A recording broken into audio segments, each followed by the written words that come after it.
Pero sí que parece que hay una incompatibilidad incluso bastante dura entre libre albedrío y determinismo. Entonces se suele pensar, sobre todo desde el conductismo, pero desde otras corrientes psicológicas también, que no existe el libre albedrío, que es una ficción, un sesgo teológico, religioso, tal. Y bueno, en ese sentido duro, pues es verdad, es cierto, que es como sacar una especie de espíritu de nuestro cuerpo y decir, no, es que la auténtica libertad es eso, no tener ninguna especie de restricción ni determinación y ya está. Y tú eres libre de vagar por un plano o cuatridimensional y ajeno a cualquier cosa, ¿no? Eso es una fumada más que algo, digamos, real y serio, ¿no? Entonces, claro, aquí hay un problema. Y el problema yo creo que viene desde la base.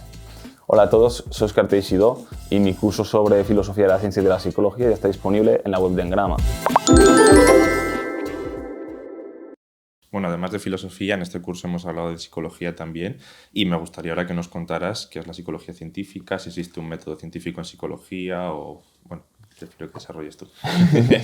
Sí, bueno, es que claro, después de toda esta generalidad decimos, vale, pues ¿qué pasa en una ciencia, una presunta ciencia concreta como sería la psicología, ¿no? Porque hay también mucha gente que dice, no, la psicología no es una ciencia o esto es charlatanería pura, ¿no? Y ahí es porque realmente se están confundiendo muchas categorías y bueno, sí, primero quizás sería conveniente hablar de si hay un método científico, porque muchas personas asocian a la ciencia y lo científico, pues que se use el método científico, pero claro, cuando intentamos revisar qué es el método científico siempre vemos que hay excepciones, contraejemplos, que si nos restringimos demasiado dejamos cosas que son claramente ciencia fuera de ese presunto método científico. Entonces al final acabamos viendo que a menos que hagamos una frontera un poco arbitraria y digamos, bueno, pues estos son los métodos científicos, pues no hay algo así dicho como el método científico, ¿no? Lo que hay quizás es un método muy racional general, ¿no? Pues de tener problemas, plantear soluciones e hipótesis, cotejar la bibliografía, ¿no? Que tenemos presente, establecer algunas consecuencias de esas hipótesis, ¿no? Contrastarlas de algún modo, ¿no? Esas consecuencias deductivas de nuestras hipótesis, y una vez se cumplen o no, pues concluir unas cosas, y esto es que se incorpora a nuestro corpus de conocimiento, que tarde o temprano generará nuevos problemas y se reiniciará, digamos, esta rueda. Pero claro, esto es muy general, esto no solo lo cumple la ciencia, lo cumple la filosofía, lo cumple la tecnología, incluso lo cumplen muchas artes, ¿no? Incluso en nuestro día a día muchas veces hacemos cosas similares. Entonces, claro, eso llamarle método científico, quizá un método racional general. Pero sí que podemos hablar de métodos científicos particulares que asumen esta estrategia general, pero digamos, toman herramientas más específicas, no estadísticas, de modelaje, tal, estudios de campo en general, ¿no? Y en ese sentido sí que podemos hablar de una pluralidad de métodos científicos, no uno, sino varios. Ahora, ¿es ciencia lo que utiliza no el método, sino los métodos científicos? Bueno, sería una respuesta un poco más completa, pero también sería erróneo, porque una ciencia es una actividad social, digamos, muy compleja, que no solo involucra variables metodológicas y de procedimiento, ¿no? Como los métodos científicos, que obviamente tienen o pueden estar fuertemente presentes, pero también involucra cosas pues, como una comunidad profesional de investigadores que estén adecuadamente formados, de una forma que no sea arbitraria, que involucra un dominio de estudio que no sea sobrenatural, ¿no? Y que esté más o menos definido, o que si es, digamos, conceptual, ¿no? Formal, digamos, pues es porque se estudia bajo unas reglas como los matemáticos o los lógicos, ¿no? Que se tiene que hacer en una institución donde hay pues, garantizado una revisión por pares de los trabajos que se hacen, ¿no? Y que se revisan mutuamente. Que hay una sociedad que tolera o incluso puede llegar a fomentar la actividad científica. Que hay el uso pues, también de herramientas formales, lógicas, matemáticas, un uso del lenguaje claro, ¿no? Que no se caiga en imprecisiones muy extremas, siempre puede haber un mínimo de vaguedad, pero intentando minimizarlo. Se usan las expresiones adecuadamente, no de forma arbitraria o tal, o al menos se intenta evitar eso. No se tolera tampoco la contradicción, aunque obviamente que va a surgir la contradicción con nuevas teorías, nuevos avances, nuevos datos, pero la contradicción es necesaria, pero no es algo deseable. Entonces, aunque sea necesaria, lo que queremos es siempre intentar resolverla, ¿no? Al contrario de estas filosofías quizás más dialécticas o más tal o absurdistas, ¿no? Que dicen que, bueno, pues que hay que ir en muchas contradicciones y ya está, ¿no? Que quizás esto sirve para la vida diaria, pero no para una actividad disciplinar. Entonces una ciencia pues, se caracteriza por todos estos rasgos, no simplemente por el uso de métodos científicos, también utiliza instrumentos que estén calibrados, ¿no? Que no sean algo también arbitrario como a lo mejor a veces se hace en disciplinas, ¿no? Pues como por ejemplo, yo qué sé, pues podría ser con el tema del tarot, ¿no? Que hay pues sí cartas y tal y eso se puede considerar un instrumento, sí, pero ¿qué arbitraje tiene eso, ¿no? ¿Cómo se calibra eso? ¿No? No tiene ningún sentido, no hay nada estandarizado ahí ni ninguna cosa, ¿no? que también utiliza instrumentos escrutables y bueno, pues y además tiene problemas, digamos, y esto es importante, las ciencias más básicas tienen problemas que no son o no tienen por qué ser prácticos, ¿no? De tipo, pues hacer esto para conseguir pues, mayor bienestar o que me salga bien esto, sino que es en plan suele ser por mero conocer, que a lo mejor a veces también es para conocer y luego hacer algo, ¿no? Entonces quizás hablamos de ciencia aplicada, pero muchas veces, como es el caso de la física teórica o la biología, ¿no? Muchas veces o la química o tal, incluso la psicología básica, muchas veces también lo que se quiere es pues, entender qué pasa en un dominio de estudio. No decir, bueno, pues quiero hacer esto para solucionar un problema. Pues sí, claro que también, pero eso es más tecnológico, quizás, que no científico, no científico básico.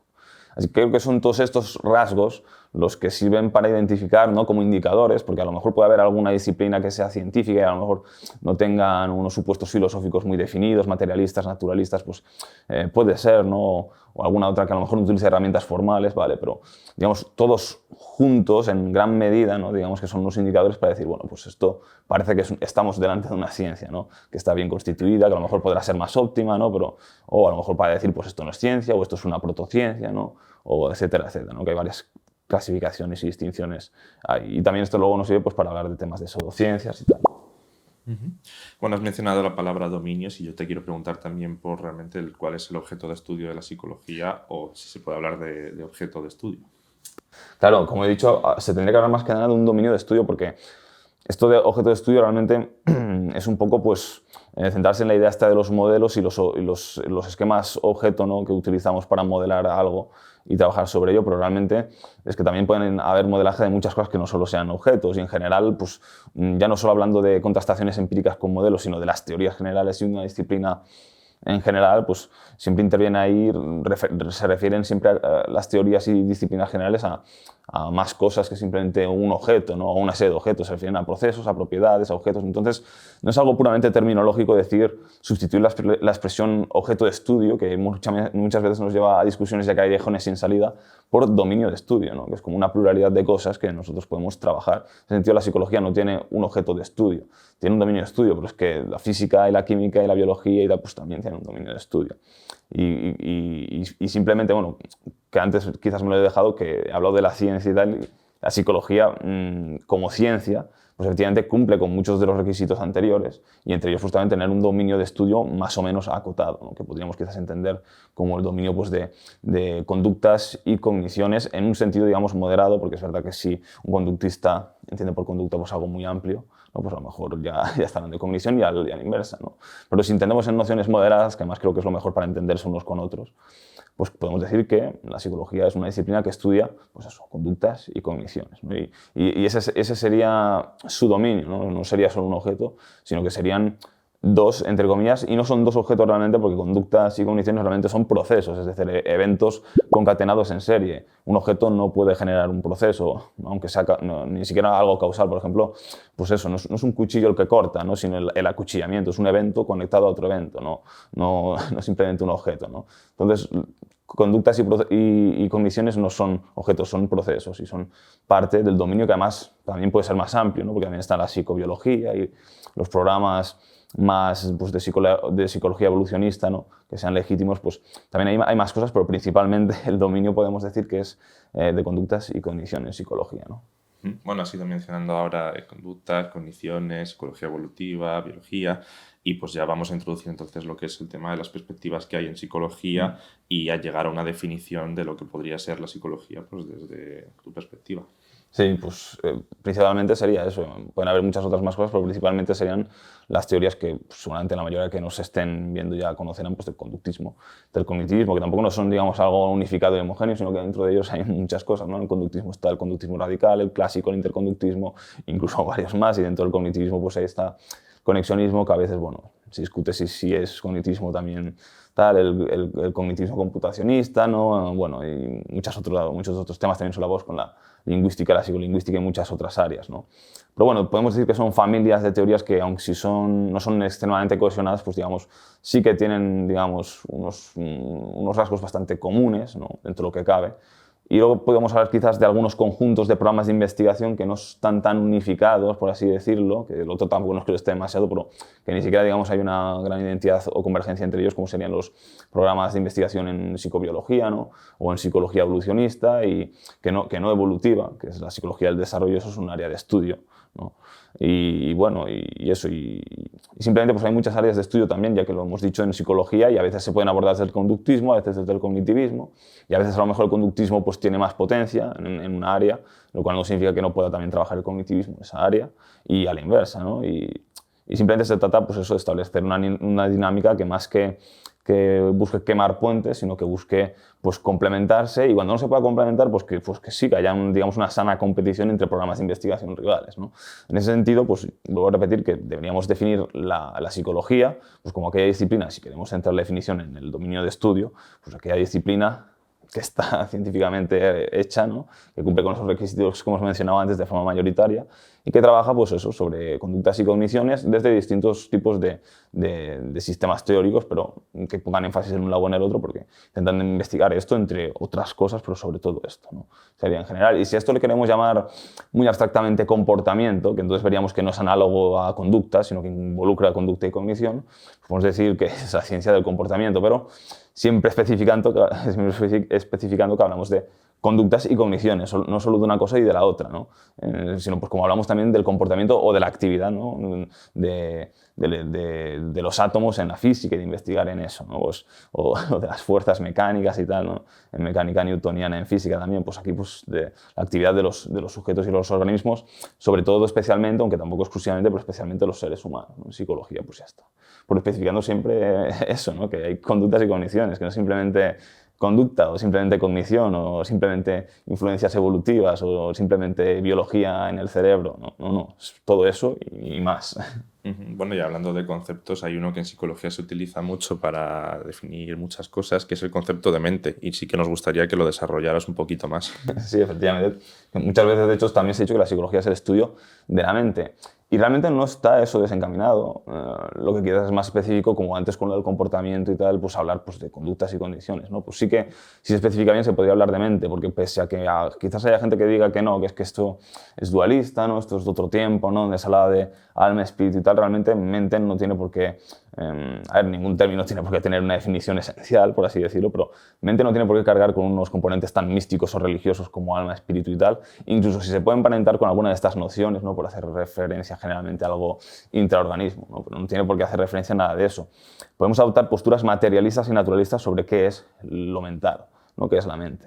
Por mucho que a veces se diga que no, sí que podemos decir, por ejemplo, que la mente es idéntica, por resumir mucho, idéntica pues, a unos procesos que son cerebrales, especialmente cerebrales, pero no solo cerebrales, para evitar también el cerebrocentrismo, podemos decir que son cerebrales, endocrinos, sensoriales, incluso conductuales, ¿no? Es decir, que podemos llegar a involucrar, ¿no? De la misma forma que cuando decimos que el estómago digiere y no separamos la digestión del propio estómago y tal, ¿no?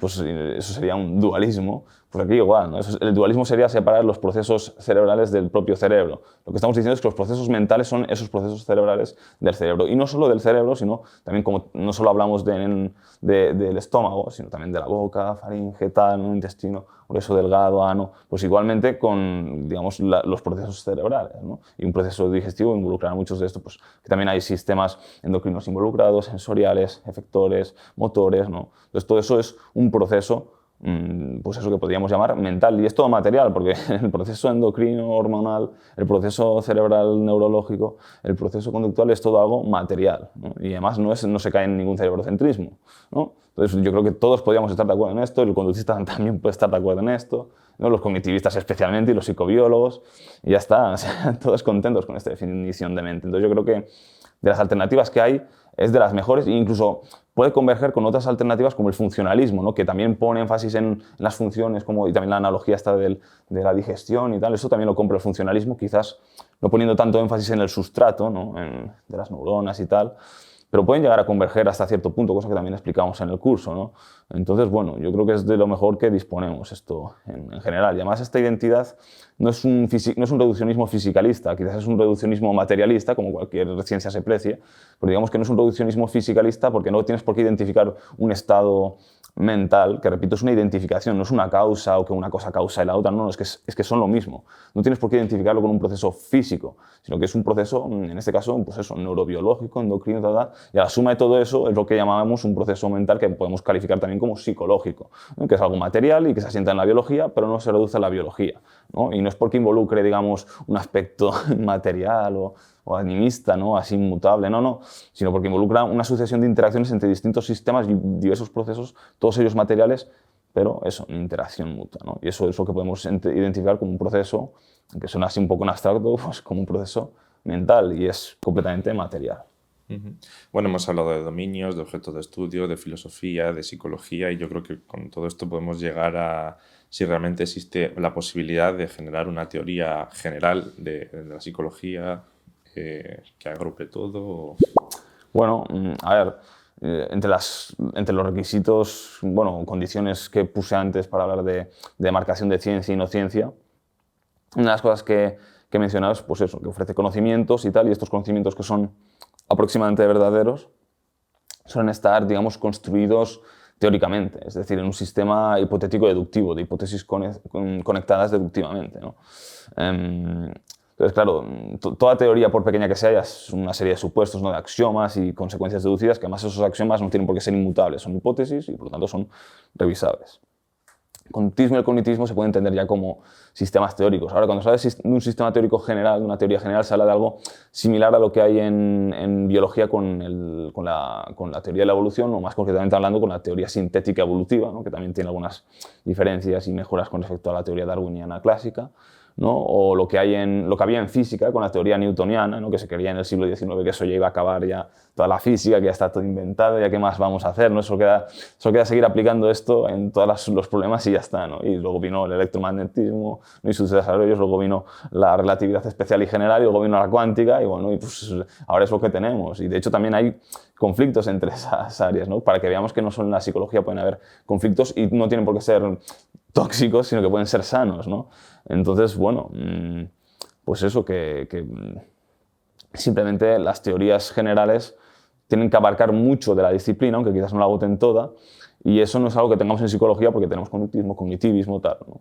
Y pueden haber enfrentamientos, como los hay ahora mismo en física teórica, pues que tampoco no es que tengamos dos grandes sistemas generales, como digamos que abarquen conductismo, cognitivismo desde perspectivas distintas, ¿no? Que sean la suma de ambas cosas, pero en dos perspectivas, en dos grandes teorías que tengamos que decidir entre ellas, ¿no? No existe algo como tal en psicología todavía. Pero como hemos dicho, en las condiciones de demarcación ciencia y no ciencia, aunque eso suele caracterizar la ciencia, pues tampoco no tiene por qué ser un requisito indispensable, ¿no? Como hemos dicho, a veces pueden fallar algunos requisitos y no tiene por qué ya ser una pseudociencia, ¿no? A lo mejor es algo más básico, ¿no? O más joven, ¿no? Como puede ser el caso precisamente de la psicología. Pero bueno, entonces diríamos que hay una teoría general no es algo necesario, pero sí que es algo deseable. Es deseable. ¿Por qué es deseable tener una teoría general? Pues porque con ella podemos deducir consecuencias que quizás no esperábamos de una forma, digamos, más eficiente. También podemos ver no solo cosas positivas en ese sentido, sino negativas, pero que necesitamos, como saber identificar errores más fácilmente, ¿no? Tenemos articulado un sistema de comprensión, ¿no? Que nos permite pues, saber tanto nuestras mayores virtudes del sistema conceptual que manejamos como sus defectos. Y esto, de las mejores formas que se ha encontrado para captar errores y soluciones y tal, pues es, digamos, pues el entendimiento por explicación. Y una explicación no deja de ser una deducción, ¿no? En base a enunciados de ley que son hipotéticos, y eso es lo que suelen hacer las teorías hipotético-deductivas, son enunciados de ley y explicaciones de ese estilo. Y por eso las teorías, sobre todo si son generales, pues son bastante deseables. No son quizás necesarias, pero son muy deseables, ¿no? Y si ya tenemos, digamos, microteorías o teorías así para el conductismo y el cognitivismo, pues no tenemos por qué rechazar que a lo mejor algún día se pueda constituir una teoría general en psicología, ¿no? Porque no es necesario, ni tampoco es que sea urgente, pero bueno, pues puede ser deseable, ¿no? Plantear eso. Y además yo creo que estamos en el momento, pienso yo, quizás aquí deberían trabajar más este aspecto los sociólogos y los metacientíficos así más de historia de la ciencia y tal, ¿no? Y los metodólogos incluso, pero yo creo que estamos ante unas condiciones bastante favorables a que surjan, ¿no? Sin que yo me ponga aquí a predecir nada y hacer ningún futurismo, pero a lo mejor tenemos condiciones necesarias para que se pueda establecer alguna teoría general al respecto, porque creo que ya tenemos muchas cosas, ¿no? hechas, tenemos grandes programas de investigación enfrentados por más o menos articulados, ¿no? Tenemos también bastante evidencia empírica, aunque a veces hayan crisis de replicabilidad y algunas cosas así, pero tenemos también muchos datos, ¿no? Tenemos, digamos, también bastante presión sociopolítica en la parte tecnológica de la psicología, que antes se me olvidó decirlo, pero la psicología tiene una parte práctica y tecnológica, ¿no? Que tampoco se reduce, por cierto, a la clínica, pero aunque sea bastante importante, y hay mucha presión, ¿no? Social y política en temas, pues eso, de salud mental, ¿no? De problemas psicológicos, que luego esto podemos entrar en detalle, que es eso de salud mental, si no, qué, pero quiero decir que hay también motivación, digamos, externa para fomentar, ¿no? Esto, aunque sea algo más interno y de investigación teórica, ¿no? Pero yo creo que hay muchos de estos elementos, ¿no? Para decir, pues a lo mejor ya disponemos de los recursos para que alguien quizás pueda idear una teoría general, que esto nunca es algo predecible, porque claro, es invención, ¿no? Esto es invención de una teoría y esto pues depende mucho de heurísticas, intuiciones, ¿no?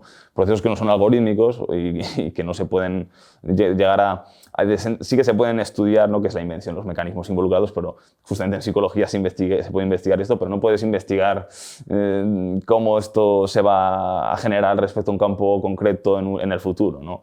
O lo que sepamos por ahora. Yo creo que estamos en un momento favorable a eso.